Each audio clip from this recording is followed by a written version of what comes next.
Ici, la voix de la Corée. Ici, la voix de la Corée.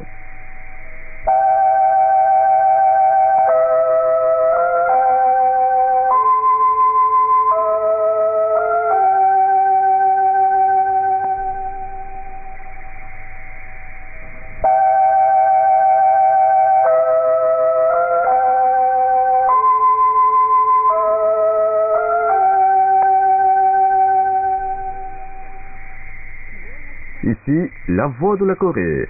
Ici, la voix de la Corée.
Bonjour, chers auditeurs.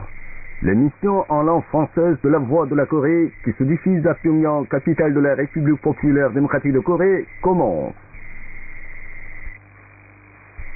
Veuillez écouter tout d'abord le son du général Kim Il-sung, hymne révolutionnaire immortel.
Vous allez écouter ensuite le son du général Kim Jong-il, hymne révolutionnaire immortel.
Bonjour à tous, bienvenue sur la Voix de la Corée.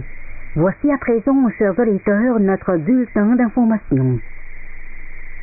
Kim Jong-un, secrétaire général du Parti du travail de Corée et président des affaires d'État de la République populaire démocratique de Corée, s'est rendu de nouveau aux régions sinistrées d'inondations de l'arrondissement d'Uju, province du Pyongan du Nord, les 8 et 9 août, pour prendre des mesures importantes pour la réparation des dégâts. Kim Jong-un, qui a déployé une campagne sublime pour réunir dès que possible un excellent berceau aux sinistrés sans abri, a visité de nouveau le 8 août les sinistrés de l'arrondissement d'Uju. Il a été accompagné des cadres du comité central du parti, Choi Yong-won, Park Jong-chon, Kim Jae-ryong, Chu Chang-il et Han Kwang-sang. Monté sur le monticule de la rive opposée de l'Amno, dominant la région insulaire submergée de l'arrondissement d'Uju, Kim Jong-un s'est informé en détail de nouveau de l'état de la région submergée, dont la forme originale commence à reprendre, avant de donner ses instructions importantes nécessaires au rétablissement. Il a souligné la nécessité d'étendre et de pousser d'une façon prospective et progressiste la réparation des dégâts, en la considérant comme un problème majeur destiné à réaliser le grand programme de développement local de notre parti, non pas comme une affaire simple, pour faire disparaître les conséquences des calamités naturelles. Il faut rehausser décisivement la capacité d'écoulement des eaux, en vue de surmonter la faiblesse chronique de cette région qui se réduit en réservoir d'eau après les pluies diluviennes. Sur ces paroles, Kim Jong-un a ordonné au secteur d'hydrotechnique et de plan de calculer en commun d'une façon scientifique l'état de l'actuelle rive opposée et la capacité de prévention de crues de l'arrondissement d'Uju, obligé de subir unilatéralement les dégâts de crues suivant la hausse du niveau d'eau de l'Amno avant de prendre des mesures réelles. Et de continuer. À l'occasion de la construction des logements nouveaux à l'arrondissement d'Uju, il faut mettre sur pied avec fierté des agglomérations résidentielles civilisées et modernes qui n'auront rien à envier en ville pour opérer une métamorphose. Surtout, il convient de construire une ville idéale culturelle de la campagne parfaitement munie de tous les éléments relatifs à l'administration urbaine, y compris l'approvisionnement en électricité et en eau potable et le traitement des eaux usées. Ensuite, Kim Jong-un a visité les tentes provisoires des sinistrés pour les consoler cordialement. Assis genou à genou avec eux, il a demandé s'il n'y a pas d'inconvénient, comment le repas est servi, s'il n'y a pas de malades, en s'enquérant des détails de leur vie avec le cœur paternel. Pourquoi la vie à ciel ouvert ne sera pas difficile? Supportons un peu et nous allons mettre sur pied avec fierté un paradis terrestre sur les rimes de la nature et mener une vie heureuse. Je remercie pour la confiance invariable de notre peuple à l'endroit de notre parti. Avec une telle confiance ferme, le rétablissement n'est pas un problème. Sur ces paroles, Kim Jong-un a donné aux enfants les confiseries qu'il avait apportées en personne, les a habillés des vêtements jolis, disant qu'il puise vraiment la force aux enfants, qu'il apprend plus en profondeur pourquoi nous devons lutter et pour défendre quoi nous devons être puissants. Recommandant de rentrer aux sinistrés qui le suivaient pas à pas en regrettant de se séparer, Kim Jong-un a promis de se revoir le lendemain en signe de son affection. Le 9 août, Kim Jong-un a rencontré de nouveau les sinistrés de l'arrondissement d'Uju et proclamé la position de notre parti et de notre gouvernement relative à la réparation des dégâts avant de prendre des mesures importantes et consoler les sinistrés. Il a fait transmettre aux sinistrés de la ville de Siniju et de l'arrondissement d'Uju les matériaux d'assistance du comité central du parti qu'il a transportés en personne par train. Il a confié aux membres du bureau politique du comité central du parti de transmettre bientôt sur place les matériaux à l'endroit des sinistrés des provinces du Chagang et du Lianggang aussi. Les cadres du comité central du parti ont remis aux sinistrés les matériaux d'assistance. Ayant embrassé les enfants qui portent les vêtements nouveaux, Kim Jong-un leur a caressé la tête en chuchotant à leurs oreilles. Kim Jong-un a prononcé des mots de consolation devant les sinistrés. Dans son discours important, le respecté camarade Kim Jong-un, secrétaire général du Parti du travail de Corée et président des affaires d'État de la République populaire démocratique de Corée, a expliqué la position du parti et du gouvernement sur la réparation des dégâts causés par l'inondation et consolé les sinistrés. Il a dit qu'il est venu de nouveau à la région sinistrée pour se renseigner de nouveau et plus en détail sur la situation, réorganiser certains problèmes relatifs à la réparation des dégâts et prendre des mesures importantes supplémentaires d'État à l'intention des sinistrés qui se sentent plus soulagés devant les sinistrés en bonne santé sans aucun air de malaise et qui en tirent vraiment de la grande force. Il a souligné que le peuple est la base et le pilier du parti et de l'État, le point de départ et le but de toutes leurs activités et qu'il est fier de sa confiance absolue et inconditionnelle envers le parti et le gouvernement, même à l'époque de dures catastrophes. Il a réaffirmé la position du parti et du gouvernement pour la vie des sinistrés et la réparation des dégâts et la mise en vigueur des mesures importantes. Et de continuer. À l'heure actuelle, toutes les affaires du parti et de l'État sont concentrées à la réparation des dégâts. De puissantes forces de construction, surtout les militaires de l'armée populaire et les jeunes, sont déjà déployés et le transport des matériaux de rétablissement est mené suivant le système extraordinaire. Pendant 2 ou 3 mois jusqu'à la stabilisation de la vie à la suite de la construction des logements, le plus grand problème en suspens est la vie et l'éducation des enfants et élèves. L'entretien, l'éducation et l'enseignement des enfants constituent la plus importante affaire de l'État à ne jamais céder malgré l'écroulement du ciel. À ce propos, il a publié les mesures importantes pour mettre en œuvre un système extraordinaire consistant à appeler tous les enfants et élèves des familles sinistrées des provinces du Pyongyang du Nord, du Chagang et du Lianggang à Pyongyang pendant la réparation des dégâts pour les entretenir et éduquer dans une ambiance sûre et commode à la charge complète de l'État et à offrir dans la capitale les bienfaits de protection d'État aux personnes âgées, aux malades, aux anciens militaires blessés d'honneur et aux mères des enfants aussi. Il a continué. Cela dépend strictement de la volonté et de la décision des sinistrés vu leur situation personnelle. Mais comme c'est une affaire étatique très importante, le parti et le gouvernement se chargeront entièrement avec les plus grands soins de la santé et de la vie des sinistrés qui arriveront à Pyongyang et feront preuve de leur sincérité. Les ennemis continuent la tentative infantile de ternir l'image de notre République en alléguant de dégâts de crue. Leurs données inventées constituent une démagogie et une provocation contre notre République et les injures contre vous tous sains et saufs. Sur ce, il a condamné vertement les ennemis avec les expressions et rhétoriques les plus vives et d'ajouter. On n'a pas besoin de rédiger à part les données d'éducation. Cette réalité évidente sert de meilleurs sujets d'éducation qui permettent de bien comprendre combien sont lâches les ennemis qui recourent à l'invention et à la démagogie conspiratrice par des méthodes anachroniques, quelle est leur intention sournoise et pourquoi on les appelle ordures. À l'heure actuelle, nous faisons face à une mission importante et la prévention des calamités non moins importante que la réparation des dégâts d'envergure, voire plus sérieuse et urgente. Kim Jong-un a énuméré l'ensemble des tâches et moyens pour la mise sur pied de la capacité nationale de prévention des calamités, comme l'établissement d'un système impeccable d'information rapide de la météo, l'ajustement et l'entretien actif des éléments sujets aux calamités et surtout l'établissement du système intégral d'entretien d'eau dans toutes les unités d'activité qui gèrent les centrales hydroélectriques et les barrages. Il a témoigné sa gratitude aux divers pays et institutions internationales qui expriment leur volonté d'offrir les aides humanitaires. Et il a souligné que nous mettons en premier lieu la méthode de règlement des problèmes basée sur la ferme confiance envers le peuple et sur notre propre force dans tous les sphères et procédés des affaires d'État et que la présente réparation des dégâts sera aussi appuyée d'un bout à l'autre sur l'ardeur et la bravoure patriotique de notre peuple et sur le potentiel de notre État. Kim Jong-un a fait remarquer que nous tirons parfaitement avantage des circonstances dans la réparation des dégâts dus aux calamités par la concentration des forces de tout l'État et la mobilisation de tout le peuple, avant de déclarer solennellement que pour accomplir à coup sûr les tâches historiques de l'époque, que nous avons décidé et assumé nous-mêmes pour notre grand peuple et notre avenir, le parti et le gouvernement affronteront volontiers tous les défis et répondront à coup sûr à la confiance du peuple par le dévouement loyal et d'excellents résultats.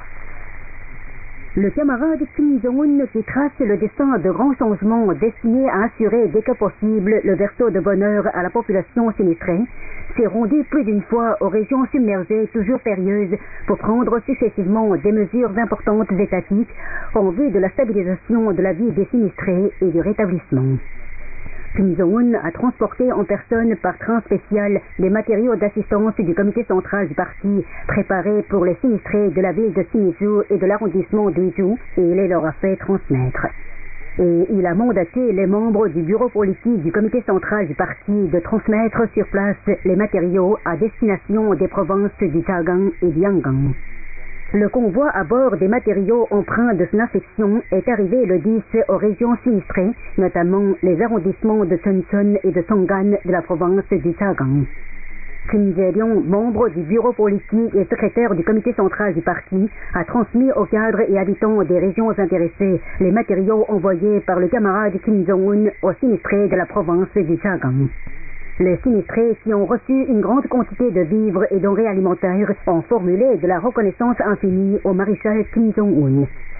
Kim Jae-ryong a dit aux cadres sur place de graver à l'esprit le dévouement du secrétaire général Kim Jong-un, toujours soucieux de la vie des sinistrés qui traversent des difficultés dépourvues de domicile et de biens, et de répondre à la confiance du peuple par le service loyal pour le peuple et des réalisations excellentes de rétablissement. Les militaires infiniment fidèles à l'ordre du comité central du parti sont arrivés jour après jour aux régions sinistrées de la province du Chagang. Ils ont réglé les éventuels problèmes comme le déblaiement d'une grande quantité de boue rencontrée au cours de la progression aux régions ravagées et le rétablissement de la route et ont complété le temps retardé par la marche forcée. Ils se sont mis simultanément aux travaux sans ralentir le rythme d'offensive. L'ambassadeur coréen a rendu le 8 une visite d'adieu au président équato-guinéen. L'ambassadeur Tong Chol-ho a transmis respectueusement les salutations de Kim Jong-un, président des affaires d'État de la République populaire démocratique de Corée, à l'adresse du président Obiang Nguema Mubasogo. Le président en a témoigné sa gratitude profonde et a prié l'ambassadeur de lui transmettre ses salutations cordiales. La Corée, qui surmonte des épreuves et difficultés grâce à l'audace persévérante et à la direction éclairée de son excellence, le président des affaires d'État Kim Jong-un, est un pays souverain et puissant qui ne tolère point la pression et l'intervention des forces étrangères. Sur ces paroles, le président équato-guinéen a exprimé sa volonté de développer les rapports de coopération bilatérale. L'exposé national techno-scientifique du secteur des instruments médicaux a eu lieu du 6 au 8 août à la fabrique d'instruments médicaux de Myeongsan, sous les auspices de l'Association coréenne des instruments médicaux du comité central de la Fédération générale des scientifiques et techniciens de Corée. À l'exposé ce thème, la modernisation des procédés de production des instruments médicaux, des articles médicaux de première nécessité et des médicaments cordiaux et l'amélioration de la qualité des produits, ont pris part les hommes de divers établissements comme l'Université Polytechnique Kimchae, l'École supérieure de médecine de Pyongyang, la fabrique d'instruments médicaux de Myeongsan et la fabrique d'instruments médicaux électroniques de Pyongyang. Il y a eu les questions-réponses et interventions sur plus de 90 projets technoscientifiques présentés à l'exposé et le cours technique. Le gymnase de volley-ball à la cité Chongchun a abrité du 5 au 9 août la compétition nationale des amateurs de taekwondo 2024. Y ont pris part plus de 700 joueurs sélectionnés partout dans le pays. À la compétition divisée en catégories d'école maternelle, école primaire, école secondaire de premier et second cycle, les participants ont fait preuve de leur technique et conduite morale sportive. Les meilleures équipes et joueurs ont reçu les médailles et diplômes. La province du Hamgyong du Nord a construit et réaménagé 100 et des dizaines d'écoles annexes dans les régions reculées et rurales. La ville de Seryong a terminé dans un court délai la construction des dizaines d'écoles annexes. D'autres arrondissements aussi ont remporté des succès dans la construction et le réaménagement des écoles annexes. Tout le pays a poussé activement le travail pour accroître les ressources aquatiques. Ainsi, cette année, 10 milliards de nourrins et des dizaines de millions d'alevins ont été peuplés. Le ministère d'Industrie halieutique et les établissements intéressés ont fait l'organisation détaillée à partir de leur plan de repeuplement. La province du Pyongan du Nord a installé 1 million et des centaines de milliers de mètres carrés de frayères et peuplé les cours d'eau, lacs et réservoirs d'eau de plus d'1,8 milliard de nourrins. La province du Pyongan du Sud a rempli les cours d'eau et lacs des centaines de millions de nourrins et des millions de frottins. Les entreprises piscicoles de diverses régions comme la province du Fin et du Sud et la ville de Nampo adoptent des techniques piscicoles avancées pour renforcer leurs assises matérielles et techniques. En République de Corée fantoche, la lutte des formations de toutes les couches continue contre les États-Unis, la guerre et Yoon Suk-yeol. Le 7, la Confédération générale des syndicats ouvriers démocratiques a tenu un rassemblement pour la chute de Yoon Suk-yeol et contre l'alliance militaire de la République de Corée, des États-Unis et du Japon aux alentours de l'ambassade japonaise à Séoul. Les orateurs ont condamné Yoon Suk-yeol qui se démène en tête pour le renforcement de l'alliance militaire tripartite comme troupe de choc de la politique hostile américaine à l'endroit de la Corée. Le renforcement de l'alliance militaire ne causera que l'aggravation de la crise de guerre. Sur ces paroles, ils ont déclaré livrer énergiquement la lutte contre l'alliance militaire tripartite qui suscite la guerre et aggrave la tension et pour la chute de Yoon Suk-yeol par l'union ferme des ouvriers. Le groupe de la Grande Marche des étudiants aussi a mené le même jour à Busan les activités de propagande contre la guerre et pour le départ de Yoon Suk-yeol. Les étudiants ont affirmé que la chute est le seul moyen de prévenir les actes criminels de Yoon Suk-yeol qui poussent la population à la mort. Ils ont livré le mouvement pan-national de collecte d'1 million de signatures pour démissionner Yoon Suk-yeol et prévenir la guerre. Ainsi se termine notre bulletin d'information. Merci de l'avoir suivi avec attention. On vous présente le quintet vocal féminin, le meilleur protecteur.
Veuillez écouter le solo de violon électrique. Merci.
Vous allez écouter le duo vocal féminin et pensant, les étoiles du ciel nocturne. Sa troisième strophe dit: les étoiles qui scintillent dans les pénombres m'inspirent les vœux ardents. Que notre cher maréchal soit en bonne santé, je le souhaite sincèrement en passant la nuit blanche. Je confie ces vœux aux étoiles, j'accorde déjà auprès du maréchal.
La voix de la Corée. Les artistes soutenus.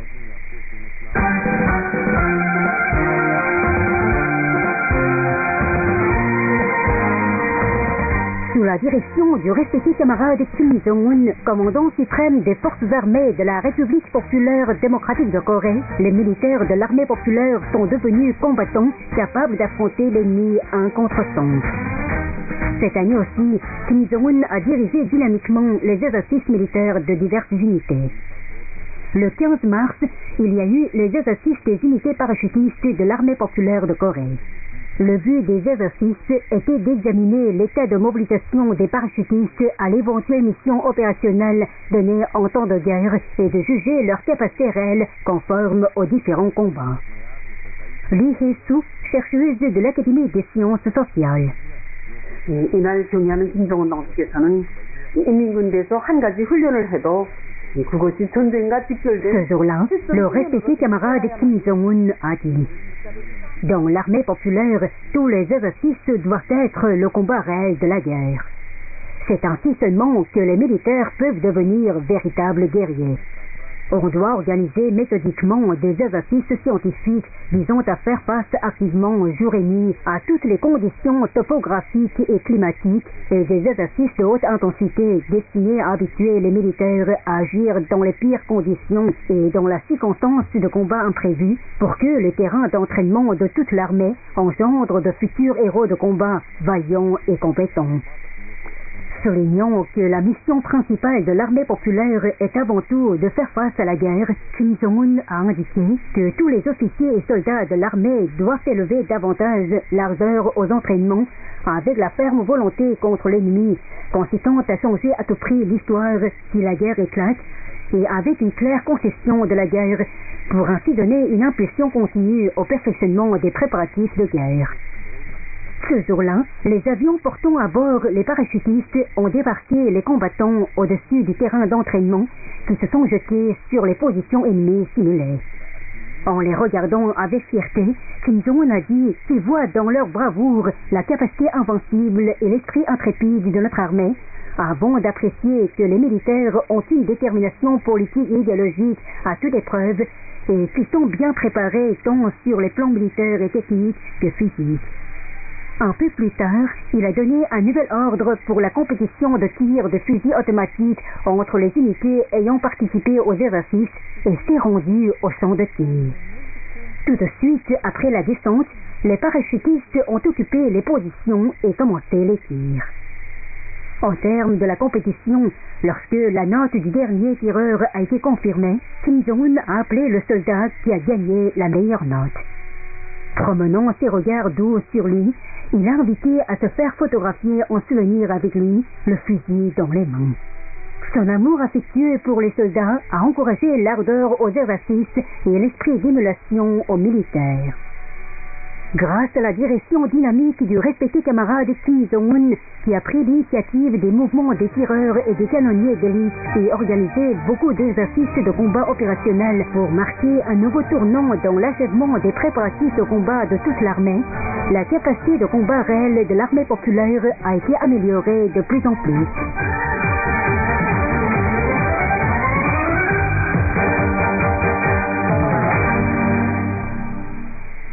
C'était un programme sous le titre « Les exercices STONY ».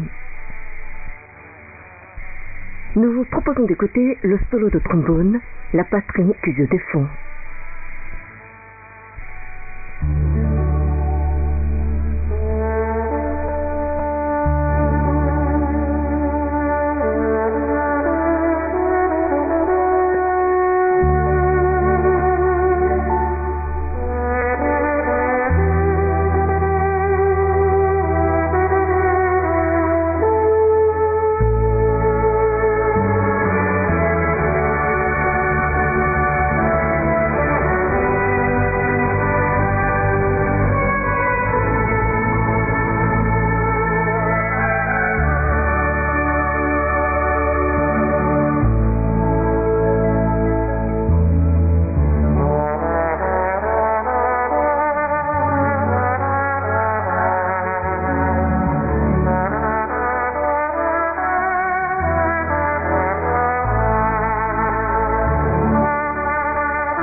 Vous allez écouter le sol vocal et le chœur masculin, chant dédié aux parties mères.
Nous vous proposons d'écouter le duo de violon électrique, le parti et la mer.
chers auditeurs, ainsi se termine notre émission en langue française de la Voix de la Corée. Elle se diffuse en Europe d'1h à 2h en temps de Pyongyang, de 16h à 17h en temps universel, de 5h à 6h en temps de Pyongyang, de 20h à 21h en temps universel, de 23h à 24h en temps de Pyongyang, de 14h à 15h en temps universel, sur 13 760 kHz et 15 245 kHz. En Amérique du Nord, d'1h à 2h en temps de Pyongyang, de 16h à 17h en temps universel, de 23h à 24h en temps de Pyongyang, de 14h à 15h en temps universel, sur 9 435 kHz et 11 710 kHz. Au revoir chers auditeurs, ici Pyongyang.